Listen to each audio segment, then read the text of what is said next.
Hello everyone, अगर आप भी आरआरबी ग्रुप डी की तैयारी कर रहे हैं तो ये क्वेश्चंस बार बार हर शिफ्ट में पूछे जा रहे हैं। ये करके जाना, वरना बहुत दिक्कत होगी आपको एग्जामिनेशन में। तो पहला क्वेश्चन आप देखेंगे कि आवर्त सारणी जो होती है पीरियोडिक टेबल, उसमें आधुनिक आवर्त सारणी का जो नियम था यानी कि लॉ था, वो किस वैज्ञानिक ने दिया था। तो ये क्वेश्चन ऐसे हैं जो बार बार इसी शिफ्ट में पूछे जा रहे हैं। कल परसों जो ये शिफ्टें हो रही हैं, ये हर शिफ्ट में कई बार रिपीटेड हो रहे हैं ये क्वेश्चन। तो इसका मेरे भाई यहाँ पर सही जवाब होगा हेनरी मोजले, यानी कि ऑप्शन नंबर बी आपका बिल्कुल करेक्ट होगा। आवर्त सारणी का जो नियम दिया था वो दिया था हेनरी मोजरे ने। तो ये क्वेश्चन आप याद करके जाना, क्योंकि ये बार बार एग्जाम में बन है। किसी वस्तु का जो द्रव्यमास है यानी कि जो मास है, वो उसका वेग वेलोसिटी 2v है, दिया जाए तो उसकी जो गतिज ऊर्जा होगी यानी कि काइनेटिक एनर्जी होगी वो कितनी होगी। तो काइनेटिक एनर्जी निकालने का जो एक सूत्र था, एक फॉर्मूला था, वो मैंने आपको कल बताया था कि 1/2 mu स्क्वायर। अब v की वैल्यू यहाँ पर 2 दी गई है, तो हम 2 का क्या कर देंगे, स्क्वायर कर देंगे, यानी कि 4 हो जाएगा, 4 गुनी हो जाएगी। ऑप्शन नंबर सी आपका बिल्कुल करेक्ट हो जाएगा। तो इस तरीके से जो छोटे छोटे न्यूमेरिकल्स हैं वो भी इस बार ग्रुप डी एग्जाम में बहुत तेज़ी के साथ पूछे जा रहे हैं। तीसरा क्वेश्चन देखिएगा कि भारत की पहली सेमी हाई स्पीड ट्रेन जो वंदे भारत है ना, जो एक्सप्रेस है, ये किन दो स्टेशन के बीच में सर्वप्रथम पहली बार चलाई गई थी। तो जो ये वंदे भारत एक्सप्रेस चली थी, ये सबसे पहले किन दो स्टेशनों के बीच में चली थी, ये आपसे पूछा गया। तो इसका मेरे भाई सही जवाब होगा, ये नई दिल्ली से बनारस के लिए चली थी। ऑप्शन नंबर बी आपका बिल्कुल सही होगा। स्लीपर कोच की बात नहीं कर रहा हूँ, जो चेयर कार होती है उसकी बात कर रहा हूँ कि नई दिल्ली से बनारस की ओर सबसे पहली वंदे भारत ट्रेन चलाई गई थी। मानव में जो पित्त रस होता है, जिसको हम बॉयल जूस बोलते हैं, इसका निर्माण कहाँ पर होता है, यानी कि कौन सा ऐसा भाग है, अंग है, जो बॉयल जूस का निर्माण करता है। तो 4 भाग आपके सामने है। इसका मेरे भाई यहाँ पर करेक्ट जवाब हो जाएगा लीवर, यानी कि यकृत। ऑप्शन नंबर बी आपका बिल्कुल करेक्ट होगा। जो लीवर होता है वो बनाता है पित्त रस, यानी कि बॉयल जूस। एक बात यहाँ से आप इतनी चीज़ें ध्यान रखिएगा।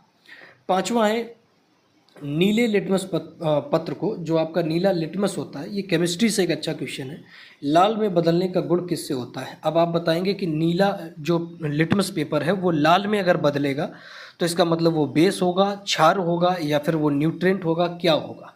तो इसका मेरे भाई यहाँ पर सही जवाब है वो एसिड होगा, अम्ल होगा, यानी कि ऑप्शन नंबर सी आपका बिल्कुल करेक्ट होगा। यानी कि जो ब्लू होता है, यानी कि जो ब्लू कलर का लिटमस पेपर है, अगर वो रेड में बदल जाए तो इसका मतलब है कि वो सॉल्यूशन कैसा है, वो सॉल्यूशन एसिड होगा। ध्यान रखना, वो सॉल्यूशन एसिड होगा। और अगर रेड लिटमस पेपर आपका ब्लू में बदल जाए, ध्यान देना, तो यानी कि वो जो सॉल्यूशन होगा वो पक्का बेस होगा, क्षार होगा। तो ये 2 चीज़ें आप यहाँ से याद रखिएगा। केमिस्ट्री में ये बार बार ग्रुप डी में बनते हैं, हर बार बनते हैं। अब स्टैटिक का पार्ट है कि कथकली किस भारतीय राज्य का प्रसिद्ध शास्त्रीय नृत्य है। कथकली किस राज्य का शास्त्रीय नृत्य है, ये आपसे पूछा है। इसका मेरे भाई सही जवाब होगा ये है केरल का, यानी कि ऑप्शन नंबर बी आपका बिल्कुल करेक्ट है। केरल का एक शास्त्रीय नृत्य है काफ़ी फेमस, जिसका नाम है कथकली। ऑप्शन नंबर बी आपका बिल्कुल करेक्ट होगा। अब जो प्रतिरोध होता है, यानी कि इलेक्ट्रिकल रेजिस्टेंस का होता है, इसका एसआई मात्रक क्या है। अब प्रतिरोध का एसआई मात्रक क्या होता है, ये आपसे पूछा है। कल भी मैंने आपको बताया था कि प्रतिरोध का एसआई मात्रक होता है ओम, यानी कि ऑप्शन नंबर सी आपका बिल्कुल करेक्ट होगा। अब ओम जो होता है ना, ओम का जो सिंबल होता है वो किस टाइप का होता है, तो वो इस टाइप का कुछ ऐसे, इस टाइप का कुछ सिंबल होता है ओम का। तो ओम भैया किसका होगा, प्रतिरोध किसका होगा, ओम का होता है। ठीक है। भारतीय संविधान का जो आर्टिकल नंबर 51 का पॉइंट नंबर जो ए है, ये किससे संबंधित है। तो आर्टिकल 51 का पॉइंट नंबर ए काफ़ी लॉजिकल ये क्वेश्चन है, जो कि आरआरबी ग्रुप डी में कई बार पूछा गया। तो इसका मेरे भाई सही जवाब होगा ये है मौलिक कर्तव्य। तो अब टोटल मौलिक कर्तव्य कितने होते हैं, तो मेरे भाई ध्यान रखिएगा, टोटल मौलिक कर्तव्य आपके 11 होते हैं। पहले 10 थे, एक और जोड़ दिया गया, तो अब टोटल मौलिक कर्तव्य आपके कितने हैं, 11 मौलिक कर्तव्य होते हैं। इनकी चर्चा कहाँ पर दी गई है, तो 51 आर्टिकल 51 का पॉइंट नंबर 1 पॉइंट कह लीजिए, या आर्टिकल 51 का भाग नंबर 1 कह लीजिए, वहाँ पर इसकी चर्चा है। ठीक, तो इतनी बातें आपको यहाँ से ध्यान रखनी है। अब पौधे में जो प्रकाश संश्लेषण होता है, यानी कि फोटोसिंथेसिस के दौरान कौन सी गैस छोड़ते हैं, तो सीधी सी बात आप ध्यान रखिएगा। एक ये पेड़ होता है, ये मान लीजिए कि कोई पेड़ है, ये एक लंबा चौड़ा सा पेड़ मैंने बना दिया। अब जब ये प्रकाश संश्लेषण क्रिया करता है भोजन बनाने के लिए, प्रकाश संश्लेषण क्रिया इसके लिए बहुत आवश्यक होती है। तो जब ये प्रकाश संश्लेषण करता है तो ये CO2 को एब्जॉर्ब करता है, CO2 ये लेता है और O2 को बाहर छोड़ता है, यानी कि ऑक्सीजन को बाहर छोड़ता है। इसमें पूछा गया है कि फोटोसिंथेसिस के दौरान कौन सी गैस छोड़ते हैं, तो छोड़ने के लिए ये ऑक्सीजन छोड़ते हैं, यानी कि ऑप्शन नंबर सी आपका बिल्कुल करेक्ट होगा। पेड़ फोटोसिंथेसिस प्रक्रिया के दौरान कौन सी गैस छोड़ते हैं, ऑक्सीजन। और अगर लेने की बात करें कि कौन सी लेते हैं, तो ये लेते हैं कार्बन डाइऑक्साइड यानी कि CO2 गैस। तो ये इन्फॉर्मेशन आप यहाँ से ध्यान रखिएगा। अब एक फेस्टिवल होता है हॉर्नबिल फेस्टिवल, ये मुख्य रूप से भारत के किस राज्य में मनाया जाता है। तो अब एक हॉर्नबिल महोत्सव होता है, फेस्टिवल होता है, ये किस राज्य में मनाते हैं, ये बहुत इंपॉर्टेंट है। यूपी पुलिस में आया था, लेखपाल में आया था, और ग्रुप डी में इसी वर्ष जो अभी चल रहे हैं उनमें 2 शिफ्टों में आ चुका कि हॉर्नबिल महोत्सव ये भारत के किस राज्य में होता है। तो इसका मेरे भाई सही जवाब होगा, ये होता है नागालैंड में, यानी कि ऑप्शन नंबर बी आपका बिल्कुल करेक्ट होगा। नागालैंड का एक बड़ा फेमस और बहुत प्रचलित महोत्सव है हॉर्नबिल महोत्सव। इतनी बात आपको यहाँ से ध्यान रखनी है। अब एक फिजिक्स का क्वेश्चन आता है कि जब किसी वस्तु को अवतल दर्पण यानी कि कॉनकेव मिरर के वक्ता केंद्र यानी कि सेंट्रल ऑफ कर्वेचर सी, जिसको हम डिनोट करते हैं सेंट्रल ऑफ कर्वेचर को, इस तरीके से जब हम बनाते हैं ना, तो सेंट्रल ऑफ कर्वेचर हम यहाँ पर रखते हैं और यहाँ पर रखते हैं फोकस। तो जो ये सी पार्ट होता है सेंट्रल ऑफ कर्वेचर पर रखा गया है, तो उसका प्रतिबिंब कहाँ बनेगा। अब बात देखना किसकी करी जा रही है, अवतल दर्पण की। अवतल दर्पण की बात करी जा रही है और किसी प्रतिबिंब को, किसी वस्तु को सेंट्रल ऑफ कर्वेचर पर रखना है। तो जब सेंट्रल ऑफ कर्वेचर पर आप रखेंगे तो प्रतिबिंब कहाँ बनेगा, ये आपसे पूछा है। तो मैंने अभी आपको बना के भी दिखाया, तो इसका सही जवाब होगा ये सी पर ही बनेगा, यानी कि जो ये सेंट्रल होगा ना, ये प्रतिबिंब वहीं पर बनेगा। ऑप्शन नंबर सी आपका बिल्कुल करेक्ट हो जाएगा। अब ये आभासी होगा या फिर आभासी नहीं होगा, ये आप मुझे बताना कि कैसा होगा, या आभासी होगा या रियल इमेज होगा। चलिए नेक्स्ट क्वेश्चन देखिएगा कि जो अभी G20 शिखर समिट हुआ था 2023 में, इसकी मेज़बानी किस देश ने करी। तो आप सबको पता, जो 2023 में G20 समिट हुआ था उसकी मेज़बानी हमारे प्यारे देश भारत ने करी थी। ऑप्शन नंबर बी आपका बिल्कुल करेक्ट होगा, भारत ने करी थी इसकी मेज़बानी। गुरुत्वाकर्षक जो बल होता है, लॉ ऑफ ग्रेविटी, ये जो नियम होता है, ये किसके द्वारा प्रतिपादित किया गया था। तो जो ग्रेविटी का लॉ होता है, ये किसके द्वारा प्रतिपादित किया गया था। यहाँ 4 साइंटिस्ट के नाम है, ये प्रमुख साइंटिस्ट हैं जो गुरुत्वाकर्षण बल से संबंधित है। इन चारों में से एक साइंटिस्ट करेक्ट होगा, तो उसका मेरे भाई सही जवाब क्या हो जाएगा, सर आइजैक न्यूटन, यानी कि ऑप्शन नंबर सी आपका बिल्कुल करेक्ट होगा। अब ये न्यूटन का ही पूरा नाम होता है सर आइजैक न्यूटन, कन्फ्यूज मत होना, न्यूटन ने ही दिया था, इनका पूरा नाम है सर आइजैक न्यूटन। ये बात आप यहाँ से ध्यान रखना, कई बार न्यूटन का फुल फॉर्म भी दे देता है, आप कन्फ्यूज हो जाएंगे। अब करंट अफेयर देखिए, भारत का राष्ट्रीय खेल दिवस यानी कि नेशनल स्पोर्ट डे हर वर्ष 29 अगस्त को किसकी जयंती पर मनाते हैं। तो 29 अगस्त को राष्ट्रीय खेल दिवस मनाते हैं, ये किसकी जयंती पर मनाते हैं, ये आपसे पूछा है। तो इसका मेरे भाई सही जवाब होगा मेजर ध्यानचंद।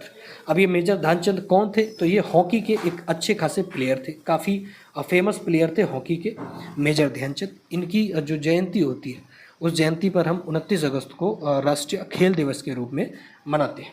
मिल्खा सिंह की बात करें तो ये धावक थे, बहुत अच्छे धावक थे, प्रसिद्ध धावक थे, रनर थे, है ना। और सचिन तेंदुलकर ये क्रिकेटर थे। और आपके JD माधव ये कौन थे, मुझे एक बार कमेंट करके बताना। अब जो जिप्सम होती है, ये जिप्सम का रासायनिक सूत्र क्या होता है, फॉर्मूला क्या होता है।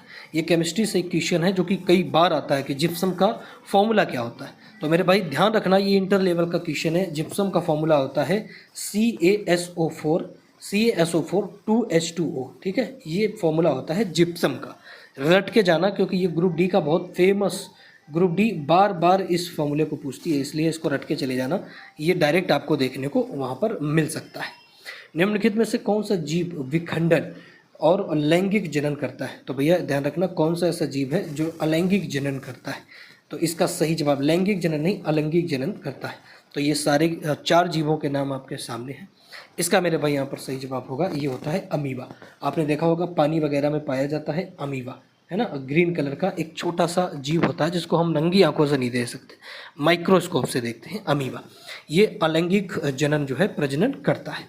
हीराकुंड बांध ये किस नदी पर है, ये बहुत इंपॉर्टेंट है, बहुत बार पूछा गया कि जो हीराकुंड डैम है ये किस नदी पर है।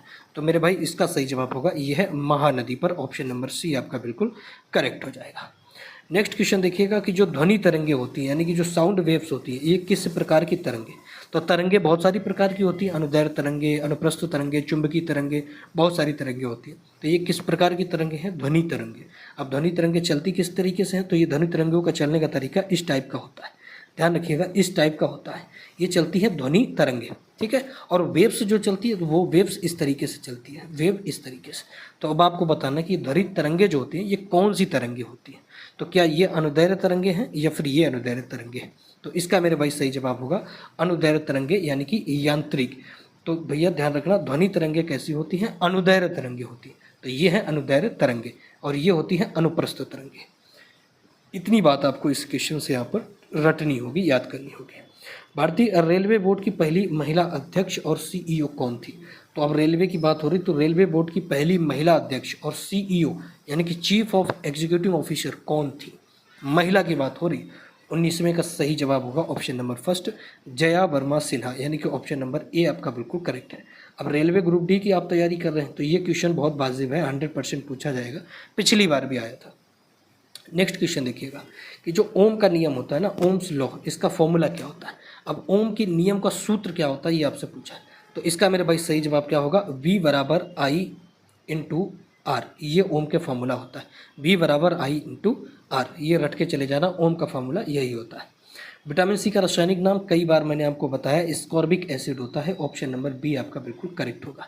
विटामिन सी का रासायनिक नाम है स्कॉर्बिक एसिड। अब चिपको आंदोलन, जो ये आंदोलन हुआ था जिसको हम चिपको मूवमेंट के नाम से जानते हैं, ये मुख्य रूप से किससे संबंधित है, ये किस क्षेत्र से संबंधित है आपसे पूछा गया। तो इसका सही जवाब होगा वन संरक्षण। हम पेड़ होते थे ना इस तरीके के कुछ पेड़, और चिपको आंदोलन में पेड़ ना काटने हो, तो इससे हम लोग यहाँ पर आकर के पेड़ों को इस तरीके से कवर करके चपक जाते थे और कहते कि हम इस पेड़ को कटने नहीं देंगे, तो इसको वन संरक्षण इत्यादि से जोड़ा गया था चिपको आंदोलन को। अब निकटदृष्टि दोष, कल भी हमने इस पर बात करी थी कि जो निकटदृष्टि दोष होते हैं जिसको मायोपिया बोलते हैं, इसको दूर करने के लिए किस लेंस का उपयोग करते हैं। तो निकटदृष्टि दोष के लिए किस लेंस का इस्तेमाल करते हैं, तो भैया ध्यान देना, इसके लिए हम करते हैं अवतल लेंस का, यानी कि कॉनकेव लेंस का, ऑप्शन नंबर बी बिल्कुल करेक्ट होगा। लेकिन अगर दूरदृष्टि दोष है तो उसके लिए हम करते हैं कॉन्वेक्स लेंस का, यानी कि ऑप्शन नंबर फर्स्ट यहाँ पर आपका बिल्कुल करेक्ट होगा। तो दोनों चीज़ें यहाँ पर आप ध्यान रख के जाइएगा। अब नेक्स्ट क्वेश्चन है कि जो इसरो है, इंडियन स्पेस रिसर्च ऑर्गेनाइजेशन द्वारा लॉन्च किए गए जो चंद्रयान 3 के लैंडर का क्या नाम था। तो जो चंद्रयान 3 का जो लैंडर था, जो चंद्रमा के दक्षिणी ध्रुव पर उतरा था, उसका नाम क्या था। तो ये क्वेश्चन काफ़ी पुराना है लेकिन पूछ रहा है, ये जितने भी एग्जाम्स अभी हुए उनमें से इसरो के क्वेश्चन, चंद्रयान 3 के क्वेश्चन पूछे गए, तो इसमें भी आ सकता है। तो इसका सही जवाब होगा विक्रम, उसका नाम क्या था, विक्रम।